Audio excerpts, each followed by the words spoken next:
জনাব Hasnat Abdullah Comilla. Admission by merit আগে প্রচলিত ছিল, এখন সেটা ক্যান ইউ ইমাজিন যে আমরা গত 15 বছর কি ধরনের সংসদ দেখছি? মানে যে সংসদে শেখ হাসিনার সুনাম করা হইতো, শেখ হাসিনার 14 গোষ্ঠীর সুনাম করা হইতো, এই সংসদের মধ্যে গান, সংসদের মধ্যে কবিতা আবৃত্তি। মানে চিন্তা করেন যে আমরা মানে এখন যে বর্তমান সংসদ নিয়ে আমরা যে মানে উৎসাহিত, এবং হাসান আবদুল্লাহর এই যে ভিডিওটা দেখার পরে মানে এত ভালো লাগছে যে মনে হইতেছে যে আমার ভাইগুলা যে শহীদ হয়েছে, আর কোনো কিছু পাইছি আর না পাইছি, কিন্তু আমরা যে একটা এত সুন্দর একটা সংসদ পাইছি, হয়তো আমরা যদি আরও মানে শিক্ষিত হই, আরও বিবেকবান হই, তাহলে আমাদের সংসদটা আরও সুন্দর হবে।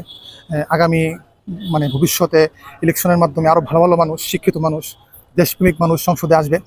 কিন্তু এখন বর্তমানে হাসান আবদুল্লাহ যে যত সুন্দর প্রশ্নগুলো করতেছে, আরও যারা আছে সবার প্রতি আমাদের এই আশা যে তারা সুন্দর সুন্দর প্রশ্ন উত্থাপন করবেন, সংশোধন প্রস্তাব উত্থাপন করবেন।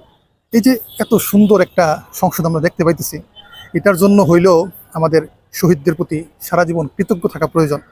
এবং আমি আশা করি যে আরও যারা এরকম শিক্ষিত এবং সম্মানিত, বিবেকবান, মেরুদণ্ডওয়ালা মানুষ সংসদে আসবে, এবং সংসদের পরিবেশটা আর ওই চারাচাটি মানে প্রধানমন্ত্রীর সুনাম, প্রধানমন্ত্রীর 14 গোষ্ঠীর সুনাম, কবিতা আবৃত্তি, গান, দাঁড়ায় সেরা বক্তৃতা দেওয়ার মতন যোগ্যতা নাই, কথা বলার যোগ্যতা নাই, মানে আপতা আমতা করা এরকম ব্যক্তিরা সংসদে এখন থেকে আস্তে আস্তে কমতে শুরু করবে।